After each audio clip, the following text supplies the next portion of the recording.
soon as we wrote episode 9, we knew that it was going to have to operate on a scale that we'd never operated before. We'd had a number of nighttime battles, we've had a number of sieges, but this is the first pitched battle, or at least the first large pitched battle. And so it was something different for us. All of it is action with almost no dialogue and lots of horses and many extras and a giant. The amount of supporting artists and the size of the crew, how many cameras they've got going, the magnitude of all the sets and everything. It's unbelievable. It was hard. It was a long, long slog. Luckily, we got Miguel Sapochnik back, who was our maestro from Hard Home in season 5. That was basically a massacre. This is a battle. This is the story of a battle. We've never done that before. They really wanted to kind of get into the mindset of what it would be like to be in a battle like that. It was fluid all the way through. It morphed, it changed. But the most important thing all the way through is it can't just be a battle. If it's just a battle, the audience don't have stakes in it. You have to be following someone, and we decide to follow John. Ramsey's weapon all the way through is antagonizing people, drawing them into a trap, and John completely falls for it. He doesn't account for Ramsey's gifts at psychological manipulation, which Sansa warns him about. He's kind of thought, this guy is going to do something stupid and honourable because he's not going to be able to control himself, so I'll shoot his brother with a bow and arrow. There's no way he can't gallop towards his brother, who is being shot at with arrows, and try and save him. So he falls into that trap. But he's waited until Jon Snow is within Archer's range so that they can start shooting him immediately. He's seen his brother be killed, so he falls into the next trap of galloping towards Ramsey. Every step of the way does exactly what he wants him to do.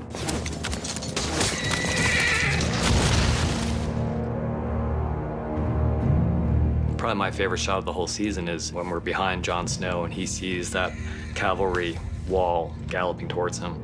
And part of the reason it's such a great shot is it's all real. That's 40 horses charging full speed at Kit Harington. Until the last minute, I was stood there facing off against this cavalry charge, which is really scary. We're a bit annoyed because I think everyone's going to think it was CGI, and it wasn't. Camilla, our horse mistress, kept asking every year. She said, give me some more stuff to do. Like, this year was boring. It's just people trotting from here to there on their horses. So finally, we gave her enough to do. I read the outline and went, wow, okay, this is adventurous. How are we going to deal with this? It's the biggest amount of horse requirement I've ever had on Game of Thrones. We flew over in May to kind of start discussing how we were going to prep it, how many horses we were going to use. We decided on 80 in the end.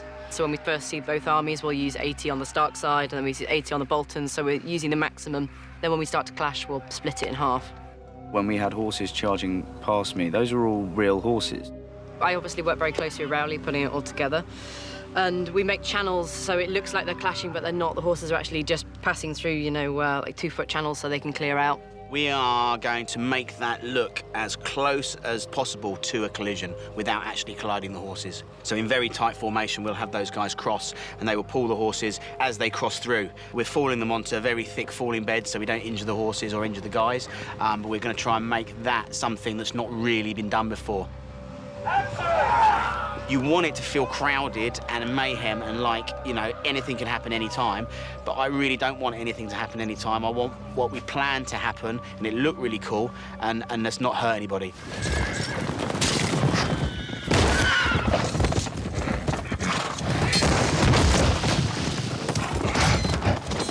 To get across the field and follow the horses at the speed at which they're moving, and horses move really, really fast, you need a special rig, and the Russian arm is just such a fun machine to work with, and it gives you such dynamic shots.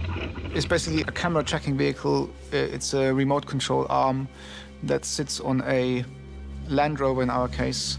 Throughout the Battle of the Bastards, we had a number of tracking vehicles, one of which was the Vampire Bat with the Russian arm on it, on a muddy, slippery field over about 500 or 600 yards with very fast horses. That was the vehicle to chase them properly and get the results we wanted.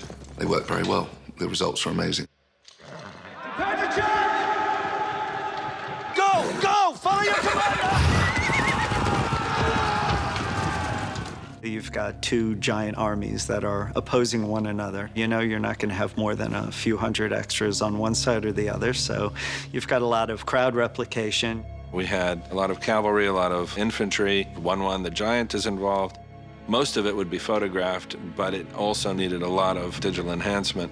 You've got things happening that you can't shoot in any real way. You've got a giant punching out a horse. We shoot horses falling and charging toward one another that we can use as elements, but we start to get into complex areas that we haven't really broken ground with on the series before, where it is fun and exciting, but also very challenging.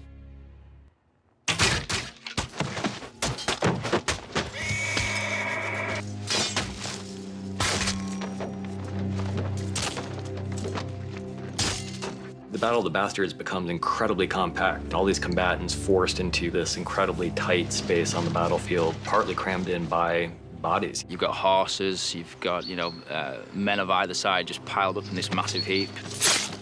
The body pile was absolutely enormous in terms of its scale and ambition. All of those prop bodies had to be dressed in the appropriate uniforms. We had to have the shields and the flags. You then need to dress the horses in their saddlery. You need to make sure that the correct sigil is on the horse. Even though I know that all of these bodies are fake, it was deeply moving. It's pretty grim. It's very brutal, actually, to look at. I've never seen that before, ever. It comes from reading real accounts of these various battles, both medieval and even more modern ones. You read accounts of battles in the Civil War where the bodies were piled so thick it actually became an obstruction on the battlefield. I think what I was finding throughout filming this was moments of giving up. And the first moment we found that was when the crush starts happening and he just stops for a moment. And then he tries to fight his way back and he gets pushed over, he gets trampled. John is almost literally buried alive beneath the bodies.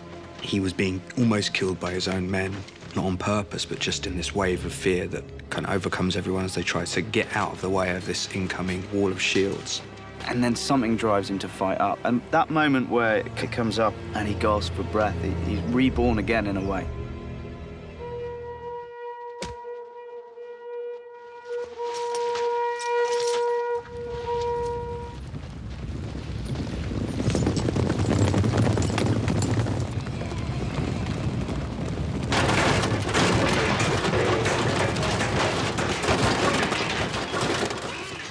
Winterfell's a place that really means so much in the context of the show, and the episode is really about bringing things home.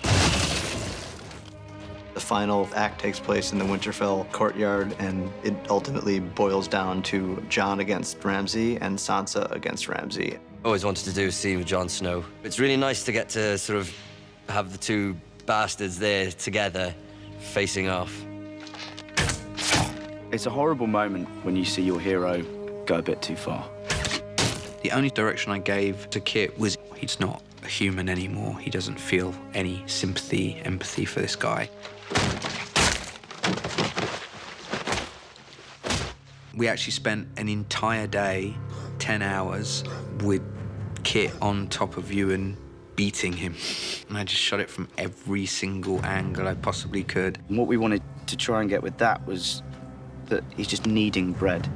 He's just flattening this person's face, and that's what's changed in Jon for me. A monster has risen in him a bit, which I think should be unsettling for the viewers. There's nothing he wants more than to beat Ramsay to death with his own fists, and then he sees his sister. I think Jon then realizes, as he's about to kill him, he's on the verge of death. He realizes this is your fight, this is your guy to kill, because he understands what she's been through. Where is he? It's a very justified ending so that Sansa has the power in the end. Your house will disappear. Your name will disappear. All memory of you will disappear.